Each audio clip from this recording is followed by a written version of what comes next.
कहानी बहू बेटी और बहू। समय दिन और महीने जैसे जैसे बीतते जा रहे थे, नीलम का दुख और गुस्सा दोनों ही बराबर मात्रा में बढ़ता जा रहा था। 6 महीने पहले जब वह अपने मायके आई गई थी और वहाँ उसने जो देखा वो महसूस किया, उसके उपरांत दोबारा फिर कभी नीलम का मन अपने मायके जाने का नहीं हुआ। इस बात को पूरे 6 महीना बीत चुके हैं, लेकिन आज भी नीलम अपनी माँ से खपा है। माँ, बाबूजी और यहाँ तक कि उसके भाई की पत्नी सपना ने भी कई बार नीलम से घर न आने का कारण जानना चाहा, लेकिन उसने कभी भी किसी से अपने दिल की बात नहीं कही। बस अंदर ही अंदर परेशान होती रही। नीलम ने तो कभी सपने में भी नहीं सोचा था कि बहू के आते ही माँ के व्यवहार में इतना बदलाव आ जाएगा। उसे अपने ही घर में अपनी ही माँ पराई लगने लगेगी, माना कि उसका भाई अमित माँ बाबूजी का अकेला बेटा है और अब माँ बाबूजी को अमित और उसकी पत्नी के साथ ही रहना है, लेकिन वह भी तो उनकी एक ही बेटी है। भाई अमित की शादी से पहले तक नीलम को ऐसा कभी नहीं लगा कि माँ या बाबूजी उससे कम स्नेह रखते हैं। बावजूद इसके कि अमित नीलम से छोटा था, परंतु सपना के आने के पश्चात जब नीलम अपने मायके पहुंची तो उसने घर और अपनी माँ के व्यवहार में कई परिवर्तन देखे। माँ का अपनी बहू सपना के प्रति अत्यधिक स्नेह व परवाह देख नीलम को बिल्कुल भी अच्छा नहीं लगा और वह चिढ़ गई थी। भला बहू से कौन इतना स्नेह रखता है, यह बात नीलम के समझ से परे था। नीलम को अपनी माँ की और भी कुछ बातें पसंद नहीं आई। पहले जब कभी घर पर कोई छोटा से छोटा सामान भी खरीदा जाता, माँ नीलम से अवश्य सलाह मशविरा करती और फिर उसके कहे अनुसार ही घर पर कोई सामान आता। लेकिन अब की बार घर के सारे पर्दे नीलम की जानकारी के बगैर ही बदल दिए गए थे। वह भी वे पर्दे जिन्हें नीलम ने पसंद करके लगाए थे। जब इस बारे में नीलम ने अपनी माँ से बात की तो माँ बड़ी सहजता से कहने लगी, अरे वो सपना को ब्राइट कलर से के पर्दे पसंद है ना, इसलिए उसने सारे पर्दे बदल दिए। मैंने ही कहा उससे बदल दो यदि तुम्हें पसंद नहीं। आखिर अब यह तुम्हारा ही घर है। माँ का ऐसा कहना ना जाने क्यों नीलम को अंदर तक चुभ गया। उसे ऐसा लगा जैसे मायके से उसकी पकड़ ढीली पड़ती जा रही है। अभी नीलम को मायके आए चंद घंटे ही हुए थे कि नीलम से सपना बोली, दीदी आपको आलू चाट बहुत पसंद है ना? मैंने सारी तैयारियां कर रखी है, आपके लिए बना कर ले आऊं? यह सुन नीलम को थोड़ा अच्छा लगा और वह तन कर बोली, हाँ बना लाओ। और साथ नीलम ने रात के खाने का मेनू लिस्ट भी सपना को बता दिया। तभी नीलम की माँ बोली, नीलम तुम भी जाकर किचन में सपना का हाथ बटाओ, वह अकेली यह सब नहीं कर पाएगी।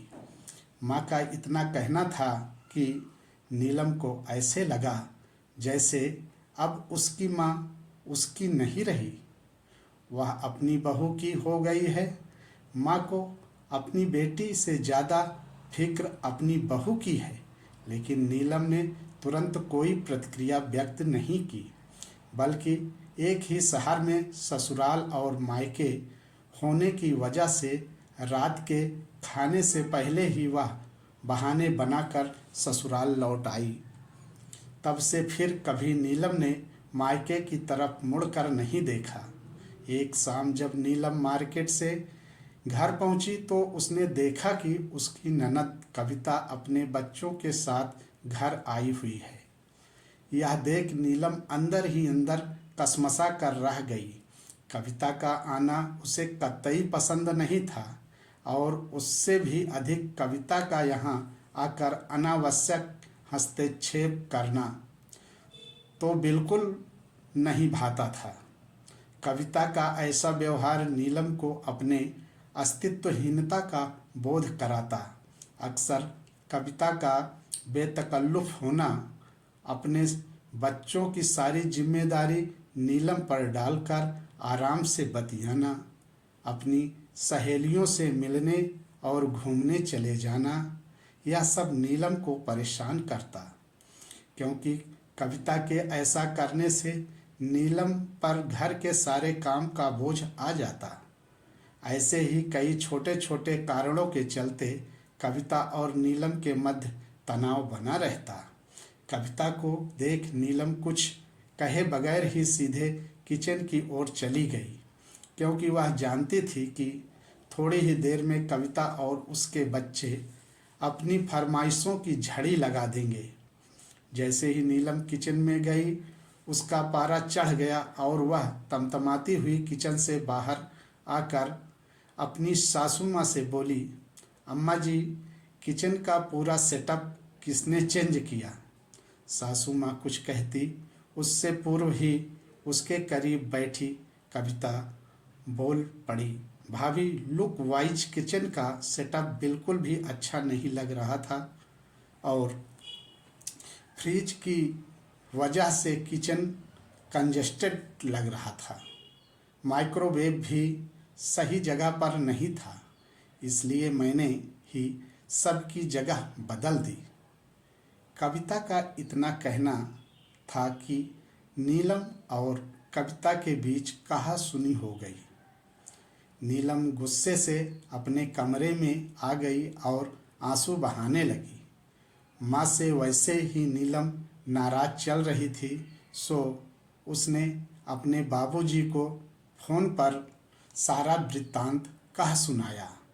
धैर्यपूर्वक नीलम को सुनने के पश्चात बाबूजी बोले, किसी भी माँ या सास के लिए अपनी बेटी या बहू दोनों के मध्य सामंजस्य स्थापित करवाना इतना आसान नहीं होता। मायके में जितना अधिकार बेटी का होता है, उतना ही हक बहू का भी होता है। तुम्हारी माँ तो हमेशा से चाहती थी कि सपना और तुम मिलजुल कर रहो। तुम्हारा आना कभी सपना को न खटके और मायके में तुम्हारा सम्मान बना रहे। उसने तो ऐसा करने का प्रयास भी किया था, लेकिन नतीजा यह हुआ कि तुम नाराज होकर चली गई। क्या ये मैं नहीं जानता? बाबूजी से यह सब सुन नीलम को अपनी सोच पर पछतावा हुआ। उसके मन में अपने माँ के प्रति जो गुस्सा और गलतफहमी थी, वह अब दूर हो चुकी थी। नीलम ये भी समझ गई कि माँ उससे कितना प्यार करती है। मायके में उसका मान बना रहे, इसलिए माँ ऐसा बर्ताव कर रही थी। नीलम को इस बात का भी एहसास हो गया कि ननद और भाभी का रिश्ता दो प्रतिद्वंदियों का नहीं, बल्कि यह एक बहुत ही खूबसूरत व प्यारा होता है, जिसमें ईर्ष्या द्वेष के लिए कोई स्थान नहीं होना चाहिए, क्योंकि बेटी और बहू दोनों का ही घर में समान महत्व होता है। नीलम के दिल और दिमाग में लगे जाले अब साफ हो गए थे। वह खुशी खुशी मायके जाने को तैयार थी। साथ ही ननद कविता के संग भी वह अपने रिश्ते सुधारने का संकल्प ले अपने कमरे से बाहर आई। कहानी पसंद आई हो तो लाइक, सब्सक्राइब और शेयर करें। धन्यवाद।